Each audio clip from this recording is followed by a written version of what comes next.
नमस्कार विद्यार्थी मित्रों। आज हम फ्लेमिंगो में 11th फ्लेमिंगो में read 9 how much land does a man need, एक व्यक्ति को कितनी ज़मीन चाहिए, इस तरह का एक टाइटल है। और इस रीड में हम अभ्यास करेंगे। आज एक स्टोरी बताई गई है, रशियन स्टोरी है, और इसमें किस तरह से एक जो है ग्रीडी फार्मर, एक जो है लालची किसान है, उसके विषय में बताया गया है कि वो कितना लालच करता है और अंत में उसके हाथ में कुछ नहीं आता है। तो उसी से संबंधित एक स्टोरी है। तो देखते हैं इसके अंदर। पेहोम, पेहोम का मतलब वो किसान का नाम है, फार्मर जो है। Pahom was the owner of a big stretch of fertile land in Russia. Russia में पेहोम जो है वह ओनर यानी मालिक था। A big stretch of fertile land का मतलब हुआ एक बहुत बड़ा भाग उसके पास था। फर्टाइल यानी उपजाऊ, लैंड यानी ज़मीन। तो उसके पास एक बहुत बड़े जो है दूर तक फैला हुआ उसका एक खेत था या उसकी ज़मीन थी जो बहुत ही उपजाऊ थी, और वो रसिया में रहता था। ही कल्टिवेटेड, वह उसमें से उत्पन्न करता था। The land and got good crops, यानी वह उसमें फसल करके, खेती करके उसमें से वह अच्छी फसल उत्पन्न करता था या उसमें से पैदावार करता था। दो ही वॉज रिच, वह धनवान था, रिच था, इसके बावजूद ही वॉज नॉट सेटिस्फाइड, वो संतुष्ट नहीं था, यानी उसको संतुष्टि नहीं थी। ही वॉन्टेड मोर लैंड, अभी उसको और भी ज़मीन की ज़रूरत थी, या वो चाहता था कि मेरे पास और ज़मीन होती तो अच्छा होता। Once Pahom met a land broker, एक समय की बात है कि पेहोम जो है वह किसी ज़मीन के दलाल से, ब्रोकर यानी दलाल, ब्रोकर जो होता है, तो वह ज़मीन के दलाल से मिलता है। He was from distance land, वह उसके कहीं आसपास या दूर के विस्तार से, यानी उसी के एरिए में कहीं दूर से रहने वाला था। और उसके विस्तार का नाम, जो उसके गांव या उसका जो छोटा मोटा टाउन एरिया होगा, उसका नाम था बास्कर्स। तो बास्कर्स का एक जो ब्रोकर था, लैंड ब्रोकर, उससे उसकी मुलाकात हुई। ही न्यू, ही यानी कौन? ब्रोकर। ब्रोकर जानता था that Pahom was a greedy man, कि पेहोम जो है ये व्यक्ति बहुत ही लालची, ग्रीडी यानी लालची व्यक्ति है, उसको मालूम था कि वह लालची था। एंड वांटेड मोर लैंड, और उसको ज़्यादा ज़मीन की ज़रूरत है या उसको लालच है। सो ही टोल्ड पेहोम, इसलिए उसने पेहोम से कहा about the fertile and cheap land, fertile उपजाऊ, चीप सस्ती, उसने उपजाऊ और सस्ती ज़मीन के बारे में पेहोम को उसने बताया। कहाँ पर? इन बास्कर्स, जिस गांव या जिस शहर से वो आया था, कि हमारे गांव में ज़मीन है, सस्ती है और उपजाऊ है। He also said that Pahom could have a lot of land just for few hundred roubles, उसने ये भी बताया पेहोम को कि अगर पेहोम चाहे तो उसको अ लॉट ऑफ लैंड, बहुत सारी ज़मीन मिल सकती है, और वो भी उपजाऊ और बढ़िया ज़मीन मिल सकती है, just for few hundred roubles, जैसे हमारे रुपए जो है इंडिया में रुपए चलते हैं करेंसी में, अमेरिका में डॉलर है, ऐसे रसिया में रूबल्स है। यानी उसको कुछ हंड्रेड, कुछ सौ जो है रूबल्स दे करके उसको अच्छी ज़मीन मिल सकती है। इफ़ ही वॉज क्लेवर, अगर वो होशियार होगा तो उसको इतनी ज़मीन मिल सकती है, ऐसा उसने उसको बताया। Please tell me how can but that land cheap, और उसके बाद यहाँ आगे दिया है रिक्वेस्ट पोहम, पोहम रिक्वेस्ट किया, विनती किया तुरंत। वो तो पहले उसको तो ज़मीन चाहिए थी, लालची था, तो तुरंत बोला प्लीज़ टेल मी, कृपया मुझे बताओ, हाउ कैन आई बाई, मैं कैसे खरीद सकता हूँ, दैट लैंड चीप, उस सस्ती ज़मीन को मैं कैसे खरीद सकता हूँ, तुम बताओ मुझे खरीदना है। यानी उतावला हो गया वो। अब उसका रिप्लाई करता है जो ब्रोकर है, कहता है कि मेक फ्रेंड्स, तुमको मित्र बनाने पड़ेंगे, विथ द बास्कर्स चीफ, जो हमारे बास्कर गांव का जो मुखिया है, चीफ है, उसको तुमको क्या बनाना पड़ेगा? अपना मित्र बनाना पड़ेगा। और उसके लिए क्या करना पड़ेगा? एंड गिव सम गिफ्ट्स, उसको कुछ भेंट प्रेजेंट देना पड़ेगा, टू द बास्कर्स, यानी जो बास्कर्स के लोग हैं उनको, और उस हमारे मुखिया को तुमको उपहार देना पड़ेगा ताकि वो तुम्हारे मित्र बन जाएं। They will give you as much land as you want, वह तुमको उतनी ज़मीन देंगे जितनी ज़मीन तुमको चाहिए। As much land as you want, तुम जितना ज़मीन चाहते हो उतनी ज़मीन तुमको वह देंगे। द ब्रोकर सेड, ब्रोकर ने इस तरह से उसको बताया। पेहोम वॉज वेरी हैप्पी, अब इसको सुन करके वो लालची किसान जो है पेहोम जो है वो तो बहुत खुश हो गया। He made the necessary preparation, उसने कुछ आवश्यक तैयारियां आवश्यक तैयारियां किया। And went to the land of Bashkirs, और वह बास्कर्स जो गांव है, शहर कस्बा था, वहाँ वह जाने के लिए पूरी तैयारी कर लिया उसने।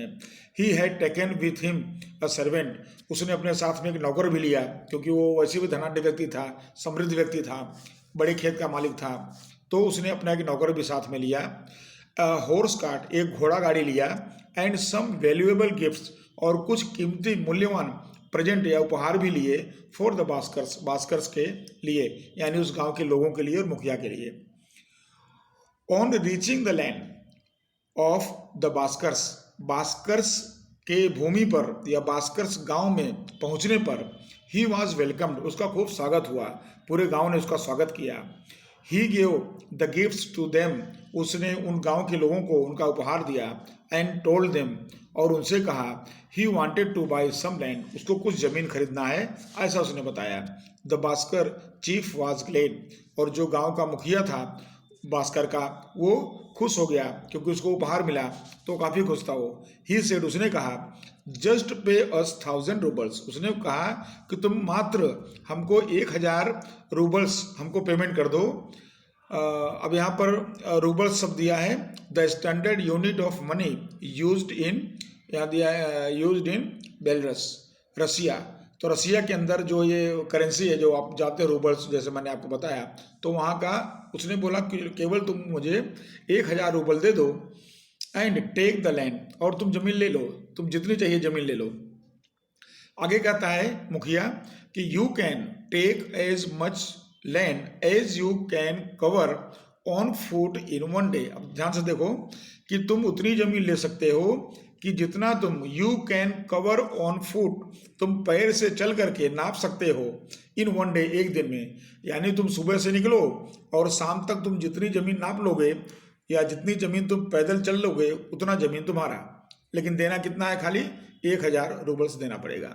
आगे कहता है कि you should start walking at sunrise, तुमको जो ये पदयात्रा करनी है, तुमको जो पैदल चलना है, वो सनराइज, सूर्योदय के समय तुमको शुरू करना है। And you must return before sunset, और तुमको याद रखना है कि सूर्यास्त के पहले तुमको जिस स्थान से चलोगे उस स्थान पर वापस आ जाना है। आगे माइंड यू, उसको वार्न करता है, चेतावनी देता है कि ध्यान रहे।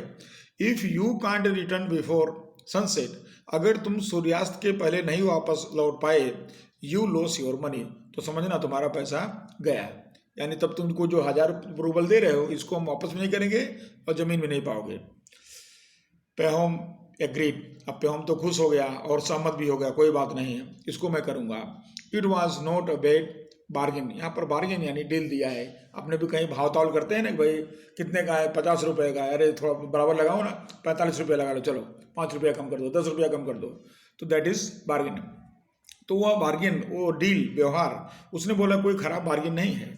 आफ्टर ऑल, कुल मिलाकर के इट वॉज डिसाइडेड, और ये निश्चित किया गया, that Pahom would have his land the next day, अगले दिन वह जो है अपनी वो जमीन को जो है वो प्राप्त करेगा और उसका जो भी प्रोसेस है उसको पूरा करेगा। At night Pahom went to bed, अब रात को, कल सुबह उसको जमीन मिलना है और जमीन को नापना है अपने पैरों से, तो आज जब रात को वह अपने बेड पर सोने जाता है, he had a terrible dream, उसको एक भयानक सपना आता है रात में। ही सा, उसने देखा, फियरफुल फेसेस, बहुत ही डरावने, बहुत ही भयंकर चेहरे देखे, फेसेस, चेहरे देखे। कैसे? लाफिंग एट हिम, कि वो सारे चेहरे उसको देख के खूब उसके सामने हंस रहे हों, उसका मजाक उड़ा रहे हों, ऐसा लग रहा था। At him in the dream, स्वप्न में उसने देखा। ही वोक अप, पास्ट टेंस है, वो तुरंत उठ गया जो है आवाज़ को सुन करके, या उसने स्वप्न को देख करके वो तुरंत उठ गया। एंड सो दैट, उसने देखा कि इट वॉज ऑलमोस्ट मॉर्निंग, ये तो सुबह हो गया था, यानी सूर्य निकलने ही वाला था और उसकी आँख खुल गई। ही गोट अप अर्ली, वह जल्दी उठ गया। एंड वेंट टू द, यहाँ पर दिया होलिक शब्द दिया है, तो जो हिलोक शब्द दिया है उसका मतलब होता है छोटी मोटी पहाड़ियाँ, टेकरी।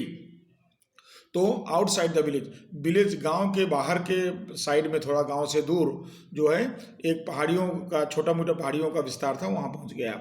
The chief and the other Bashkirs, वहां पर जो उसके गांव का मुखिया था और जो गांव के लोग थे, ऑल्सो वेंट देयर, वो भी वहीं पहुंच गए। The sun was about to rise, अब सूर्य उदय होने वाला था, सूर्योदय होने वाला था। पेहोम वॉज नाउ रेडी, अब पेहोम तो पूरा तैयार हो गया था कि आज उसको पूरी जमीन ले लेना है। टू स्टार्ट, अपनी यात्रा शुरू करने वाला था। The Bashkir chief put his cap at the starting point, और जो भास्कर जो था, भास्कर का जो मुखिया था, उसने जो है अपनी कैब को जो उसका स्टार्टिंग पॉइंट था, जहाँ से वो शुरू होने वाला था, उसको अपने वहाँ पर उसने कैब को रख दिया। आप देखो यहाँ चित्र में देख सकते हैं कि उसने अपनी कैब वहाँ रख दिया है जहाँ से वो अपना यात्रा स्टार्ट करता है, तो उस वो जगह पर वो अपने कैब को उसने रख दिया जो वहाँ का मुखिया था। Point and Pahom started his walk, और पेहोम अपनी यात्रा शुरू किया, अपना चलना शुरू किया। फ्रॉम द स्पॉट, स्पॉट यानी स्थान, उस स्थान से अपना चलना शुरू किया। He had taken some food, वो अपने साथ में कुछ खाना ले गया था। एंड वाटर, कुछ पानी ले गया था विथ हिम, अपने साथ में। He had also taken I spade, यहाँ पर स्पेड शब्द का मतलब हुआ फावड़ा। फावड़ा से क्या करते हैं, जमीन को खोदते हैं, तो जमीन को जहाँ खोदना होता है वहाँ फावड़ा का उपयोग करते हैं, साधन है। तो he had also taken a spade, वह एक फावड़ा भी लिया हुआ था। टू मार्क द लैंड, ताकि वो जमीन पर निशान बना सके कि वो कहाँ कहाँ से जा रहा है, ताकि वापस आते समय उसको ध्यान में रहे। तो उसने ये भी साथ में लिया था। और इस तरह से आगे पैराग्राफ में बताया गया है कि इन द बिगिनिंग, जब वो चलना शुरू किया शुरुआत में, ही वॉकड फास्ट, तो खूब तेजी से चलने लगा कि मेरी कोई ज़मीन थोड़ी रह न जाए, ज़्यादा से ज़्यादा ज़मीन मुझे मिल जाए। But he was not satisfied, लेकिन उसको मज़ा नहीं आ रहा था, संतुष्टि नहीं मिल रही थी। विथ हिज स्पीड, अपनी स्पीड से उसको लग रहा था कि मैं धीमे चल रहा हूँ। And he soon began to run, और तुरंत ही उसने दौड़ना शुरू कर दिया कि अब तेज चलूंगा तो कम जमीन मिलेगी, थोड़ा मैं दौड़ लूँ जरा। He made mark with the spade, दौड़ते हुए वो जा रहा था, और जहाँ जहाँ जाता था, मार्क यानी निशान बनाता जा रहा था, स्पेड यानी फावड़े से, एट एवरी टर्न, जहाँ जहाँ मुड़ता था हर मोड़ पर वो निशान करता जा रहा था। इट वॉज ऑलमोस्ट नून, अब पूरा दोपहर हो चुका था, सूर्य एकदम ऊपर आ चुका था। एंड ही फेल्ट हंग्री, उसको भूख लग गई थी। एंड थर्स्टी, थर्स्टी का मतलब हुआ प्यास, उसको भूख और प्यास दोनों लग गई थी। ही एट लिटिल फूड, उसने जो उतावल में बहुत थोड़ा सा, ईट का पास्ट टेंस एट है, लिटिल फूड थोड़ा सा उसने खाना या भोजन लिया। एंड ड्रैंक, ड्रिंक का पास्ट टेंस ड्रैंक, और उसने सम वाटर, कुछ पानी पिया और थोड़ा सा भोजन लिया। बट दो ही वॉज टायर्ड, क्योंकि वो थका था, इसके बावजूद भी he did not stop the rest, उसने अपना रुका ही नहीं, वो आराम कर, जबकि वो थक गया था फिर भी वो आराम करने के लिए कहीं रुका नहीं, चलता ही रहा, दौड़ता ही रहा। Let me cover some more land, मुझे थोड़ी और ज़मीन कवर कर लेना चाहिए, और ज़मीन पर चल लेना चाहिए ताकि वो मेरी हो जाए। Let me cover some more land, और मुझे थोड़ी और ज़मीन, यानी उसके मन में एक ही मंत्र चल रहा था, बार बार रिपीट हो रहा था कि मुझे कुछ ना कुछ ज़मीन और चल लेना चाहिए, रुकना मेरे लिए मना है, आराम करना मना है, यानी हमारा शरीर भले कुछ भी हो जाए लेकिन हमको ज़मीन चाहिए। ही सेड टू हिमसेल्फ, अपने आप से बार बार कहता रहता था। एंड कंटिन्यू टू रन, और अपना दौड़ना चालू रखा। He ran for some more time, और इस तरह से वह कुछ और समय तक दौड़ता ही रहा। The sun was moving westward, अब उसका ध्यान गया कि सूर्य जो है अब पूर्व से पश्चिम की तरफ आने लगा, वेस्टवर्ड, पश्चिम की तरफ जो है सूर्य ढलने लगा। आई मस्ट रिटर्न नाउ, तब उसके मन में आया कि अब मुझे वापस भी चलना है, क्योंकि वहाँ पहुँचना है तो मुझे वापस होना चाहिए। I have come a long distance, मैं तो बहुत दूर चला आया हूँ। ही थोड़ा सा उसने विचार किया। ही वॉज वरीड, वो चिंतित भी था। Whether he would reach to the starting point before sunset, उसको ये चिंता थी कि क्या वह सनसेट, सूर्यास्त के पहले अपने स्टार्टिंग पॉइंट पर पहुंच पाएगा कि नहीं। He gathered his strength and ran, और गैदर्ड यानी एकत्र करना, स्ट्रेंथ यानी शक्ति, उसने अपने शरीर में जो बची खुची शक्ति थी उसका संग्रह किया, एकत्र किया, और सारी शक्ति लगा करके उसने अपना दौड़ना शुरू किया कि वो अपने स्टार्टिंग पॉइंट पर फिर से पहुंच जाए। The sun was near the horizon, यहाँ हॉरिजन का मतलब होता है क्षितिज, जहाँ पर आप जैसे दूर देखें कहीं पर खुली जगह आप जा करके, तो आपको ऐसा लगता है कि पृथ्वी और आकाश दोनों मिल रहे हैं एक दूसरे से, आपको खूब दूर ऐसा दिखाई देगा। तो वही जगह जो है क्षितिज होती है उसी को कहते हैं होरिजन। तो द सन वॉज नियर, अब वो सूर्य जो है, आप जब सूर्यास्त कहीं सनसेट पॉइंट पे जाइए तो आप देखते हैं कि जैसे सूर्य जो है वो पृथ्वी और के नीचे की तरफ वो चला जाता है, ऐसा आपको दिखाई देता है ओरिजिन। तो अब जो सूर्य है वो क्षितिज के नज़दीक आ रहा था, यानी अब वो डूबने की वाला था, अस्त होने वाला था। Pahom was also very far from the hillock, और वो जो पेहम था वो भी अब बहुत दूर नहीं था उस पहाड़ी या टेकरी से जहाँ से चला था स्टार्टिंग पॉइंट से, अब बहुत दूर नहीं उसके यहाँ पहुँचने ही वाला था।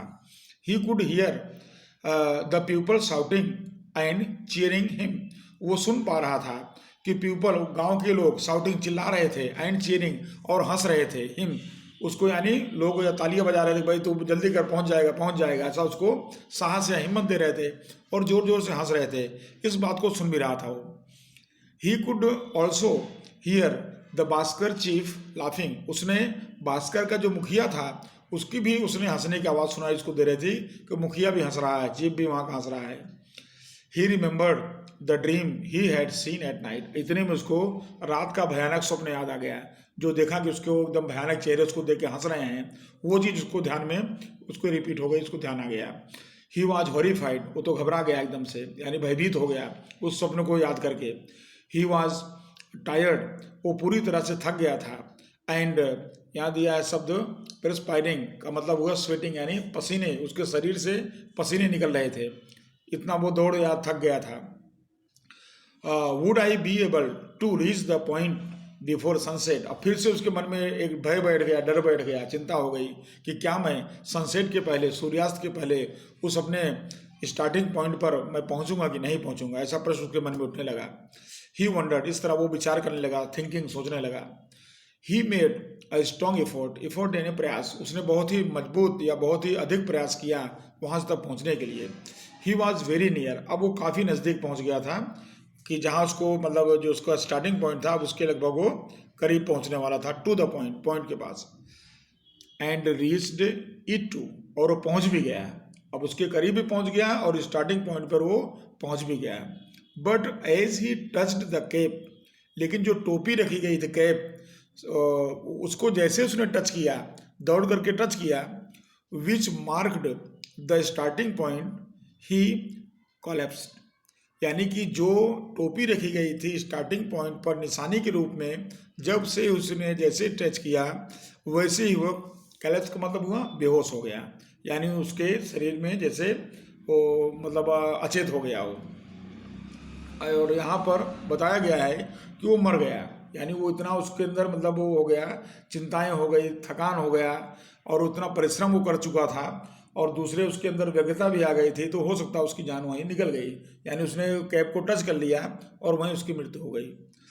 अब आगे लाइन देखिए, इसमें क्या है कि though he had covered the west stage, अब यहाँ पर दिया है कि उसने, वेस्ट का मतलब बहुत बड़ा, स्टेज यानी भाग, ऑफ लैंड जमीन का बहुत बड़ा हिस्सा उसने कवर कर लिया था चल करके, कि यानी अगर उसको मिलेगी तो बहुत बड़ी ज़मीन मिलेगी, तो उतना उसने कवर कर लिया था। इसके बावजूद, कॉन्ट्रास्ट है दो, इसके बावजूद इट वाज नो यूज़, अब उसके काम का नहीं था। It was of no use, अब उसके वो ज़मीन काम की नहीं थी, क्योंकि अब जब उसकी जान ही नहीं रहेगी तो फिर ज़मीन रख के क्या करेगी, तो ज़मीन उसके काम की नहीं थी। He needed land no more than the size of his body, देखिए कितनी यहाँ पर महत्वपूर्ण बात कही गई है कि उस व्यक्ति को ही नीडेड लैंड, उसको जमीन की आवश्यकता उससे ज़्यादा नहीं थी, किससे ज़्यादा, no more than the size of his body, उसके शरीर की जो साइज थी, जो भी साइज हो उसकी 5 फुट 5.5 फुट जो भी उसकी शरीर की साइज थी, उससे ज़्यादा उसको ज़मीन नहीं चाहिए थी। क्यों? क्योंकि मृत्यु के बाद उसको उतने ही ज़मीन में दफनाया गया, बाकी की ज़मीन तो बेकार हो गई उसकी। तो इस तरह इस लेसन में जो है सिखाने का या बताने का प्रयास हुआ है कि आदमी लालच में आकर के अपने शरीर को ध्यान दिए बिना और दिन रात वही पैसे के पीछे भागता रहता है और अंत में जो वो कमा के रखा रहता है या जो एकत्र करता है, बाद में सारे पैसे को वो अपनी तरह से दुर्व्यय कर देता है, यानी उसको भोग भी नहीं पाता है। किस तरह से सेटिस्फेक्शन जो है ये मनुष्य के जीवन का बहुत ही बड़ा मंत्र है। अगर व्यक्ति सेटिस्फाइड है, संतुष्ट है, तो उसके लिए सब कुछ दुनिया में है। अगर वो सेटिस्फाइड नहीं है तो उसके पास सब कुछ होते हुए भी कुछ नहीं है, जैसा आपने इस जमीन के मालिक को देखा। Thank you.